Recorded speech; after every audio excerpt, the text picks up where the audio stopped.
सोरबा दाउ लाबोनोसै सोरबा माइरं लाबोनोसै सोरबा मैगं लाबोनोसै बेहाय ज' संलायलायनोसै बेनिफ्राय गावसोरखौ साधु देखायनोसै ओजों लायनाया बे दरगांयाव बबेथिंबा लायनानै बै ओंखाम बिसिबां दाउ फानबावनो बुंनायाथ'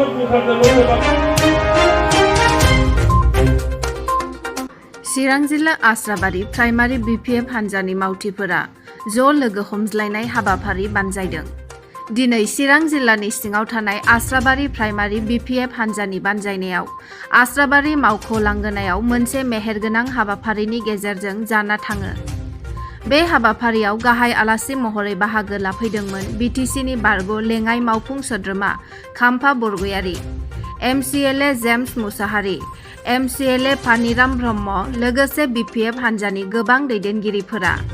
BTCनि बारग' लेङाइ मावफुं सोद्रोमा खाम्फा बरगयारिया बे हाबाफारियाव बाहागो लानानै फैगौ बिसायख'थियाव BPF हान्जाया देरहासार जागोन आरो सोलिफु सरकारा मा खामानि मावखो बिनि सायाव सोंथि खालामो आरो बिनि फिननायखौ फैगौ बिसायख'थियाव फिननायखौ रायजो राजाफ्रा होगोन। लोगोसे आथिखालनि BTC काउन्सिला मा अबस्थायाव दं आरो जानो थांगासिनो बेनि सोमोन्दै रायजो राजाफोरनिसिम फोरमायहरदों। BPF दला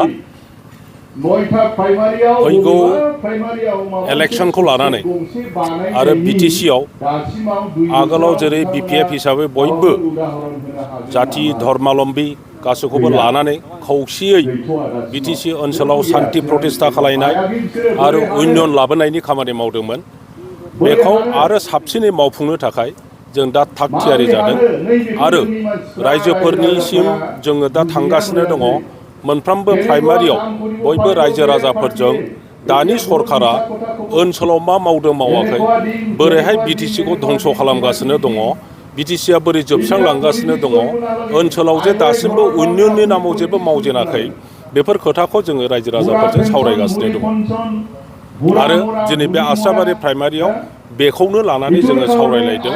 बयबो आस्राबारि प्राइमारि BPFनि सिङाव थानाय गामिनि गावबुराफोर आरो बुद्धिजीबिफ्रा दिनै ज' जानानै बेवहाय जोङो सावरायलायगासिनो दङ।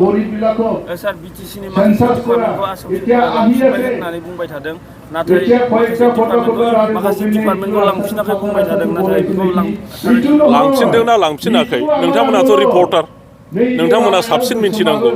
बेखौ आंनाव सोंबावनांगौनि खोथा गैया। आङो 100 बार बुंबाय, आं बायदि लाख मानसिया 1000 बार बुंबाय। बेबो जुदि असयथ'ब्ला बिथांमोना प्रमाण देखायथों। दिनै 16था BTCनो होखानाय डिपार्टमेन्ट, बे डिपार्टमेन्टखौ नोंथांमोनाथ' नटिफिकेसनखौ नुबाय, DCनो हस्तान्तर खालामनाय। बे अफिसियेल नटिफिकेसना माखौथो बुङो? बे जों थगायनाय, जोंनि खुगाजों बुंनाय नामा? जोंथ' बानायना बुङाखै। बिथांमोनहा BTCआव चिफ CEM प्रमद बर'आ एप्रुभ खालामनानै BTCनि प्रिन्सिपाल सेक्रेटारिया बेखौ गेजेट नटिफिकेसन खालामदों आरो 16था डिपार्टमेन्टखौ कनसार्न DCफोरनो हस्तान्तर खालामदों। दिनै DCनि सार्भिसा BTCनि सिङाव गैया।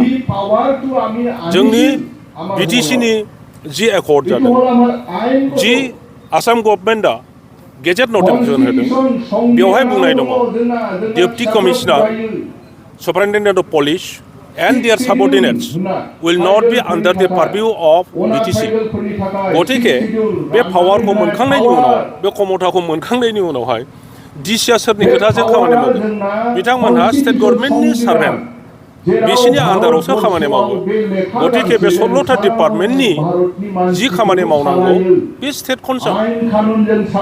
जों दासिम जि मिन्थिगौ, जोंनि BTCनि EMआनो जाथों, चिफआनो जाथों, बिथांमोनहा DCखौ खावलायहरनांगोन जे आंनि नैबे स्किमखौबो अननानै हमदो।